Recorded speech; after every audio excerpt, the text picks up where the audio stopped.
Okay, so we've had a week off the tube. It's time to catch up. Welcome to the English Watch.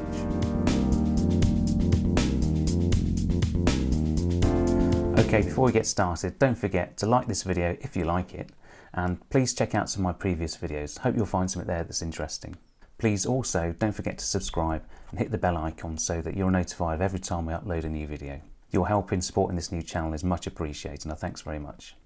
Now, I know it's been a difficult time. I am still working full-time, albeit from home. You can see my work computer on the side here and my personal one back here, where the English Watch headquarters is run from. And it has at times been challenging to keep momentum and energy levels focused on the channel whilst working from home. I think making the switch from working in an office to working from home has been quite a challenging one for a lot of individuals, me included. When you're still responsible for a team of individuals and to maintain focus on your tasks in your corporate life, it is difficult to then switch into what is a passion for me, talking about watches, talking about the things that interest me, and making an entertaining video for my viewers like yourselves. So before we get into it, I'm going to do a quick wristwatch check. So today I'm wearing my Tudor Black Bay GMT. I've had this one for just under a year now. Normally I'd wear it on the leather strap, and if you check out my previous video, you could show you why I like the leather strap so much. But this week I've put it back on the bracelet. I've not worn it on the bracelet for some time, and I have to say, having put it back on the bracelet, I'm getting that sort of new watch feeling again by wearing it differently and having a different feel on my wrist. Now, there's still some criticism with the metal bracelet that I find, which is the lack of micro adjustment. So in the morning it's a little bit loose on my wrist, but if I adjust it on the micro adjusters on the bracelet with a tool, by the end of the day it's a little bit tight. So I'd like that on the fly adjustment that I get with my Omega. So Tudor, maybe in some of your revised models for this year that we've not seen yet, we'd like to see that a little bit of extra finesse, a little bit of extra finishing that most customers maybe are willing to pay a little bit more for. So what's been happening in the last week or so? Well, there's been a couple of product launches that I want to focus on. The first one is the new Casio. So there's, what is it? It's a G-Shock NASA Special Edition. It's a version of the DW5600. It's in white. It's a limited edition. I'm not too sure limited to what numbers, but it has sold out already. It's got a polar white case, matching band as well. So very minimalist style on the front. And it's got some logos on the side. So it's got the worm NASA logo on the front and the stars and stripes on the keeper on the bracelet. And one of the more interesting features is the backlight. So when you put the backlight on, you get a bit of a moonshine coming through, which is quite an interesting and a novelty for a watch of this type. So it comes in a special round metal tin. So all G-Shocks come in that little black tin. And this one looks like the section of a Saturn V rocket from an Apollo mission. And just make it that special package where it's got the white watch in the special box. And it's understandable why G-Shock fanatics have already gone and hoovered up all these watches, and many speculators as well, I imagine. So both myself and my eldest son are very disappointed not to be able to pick this one up. I think the launch was a bit unusual. It didn't come through any media I was following at the time. And by the time we looked, sadly, they'd all gone. This was a watch that was released at about $130, but you can now find them on eBay for about $300 if that's what you want.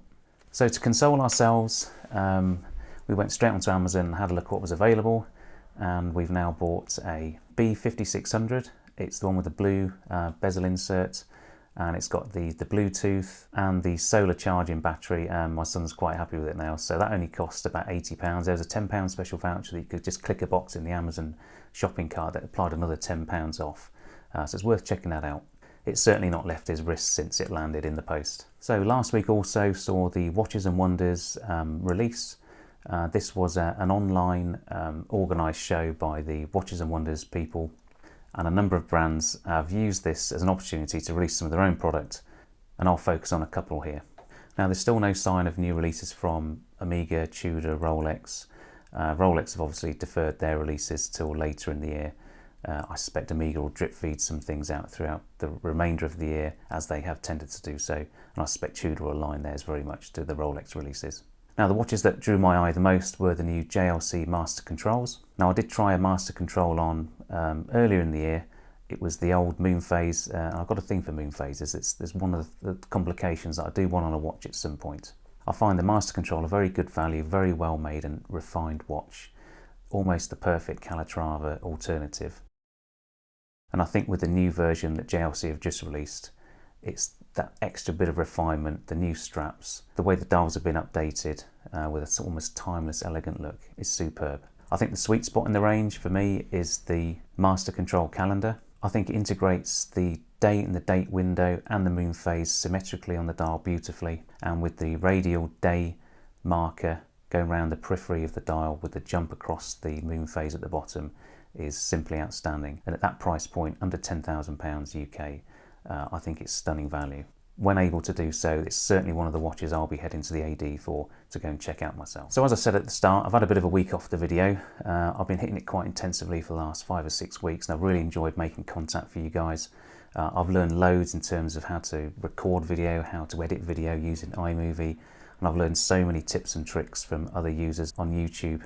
And at some point I'll show you how I get through my productivity, how I shoot my videos, and then how I edit them into what is the finished article. I think it's good to give back into the community and to help others. And I've had a few questions in the comments as well where people ask me what I do and how I produce my videos. So I think at some point I'll do a little bit of a tutorial, a bit of a beginner's guide maybe, because there's plenty of experts out there that are willing to tell you how to do it. What I have been doing in the meantime is I've been learning a little bit of web development. So I bought myself a couple of domain names, so the englishwatch.com and the englishwatch.co.uk, and I've been using the englishwatch.com to start to develop a new website. So this website will be a bit about me, a bit about what drives me, about my passions. What I'm going to do is use the videos that I do make and some extra material to create some articles.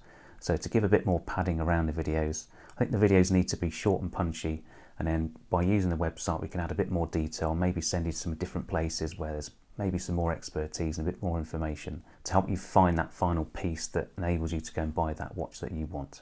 So this website's already available for you to go and view. There's not much on there at the moment, but please go on there and please feed any comments. It would be really useful for me. There's one article on there that takes you through my journey in terms of my first luxury watch that I bought back in 2001. So go and check that out. So as I said, doing this website has been a real creative release for me. Learning the new skill, I think in these difficult times, learning something new, it keeps the brain matter going, and I think it's good for the soul as well. So finding that creative release has been quite liberating for me. It's enabled me to maybe improve some of the videos in the longer term, but also start to think about writing and writing style and what is interesting to write about and for people to read. And I don't think print is dead. I think there's always a quiet time that people want to read articles, not just watch videos all the time. Anyway, I hope you enjoyed that quick catch up. I know it was quite brief, but like I said, my focus has been elsewhere at the moment. I will continue this channel. It's something I want to grow still. I will continue to build the website, so please check it out. You can find me on social media, find me on Instagram, Facebook, Twitter now as well. And don't forget to like and subscribe to this video, and I'll see you again soon. So please take care and goodbye now.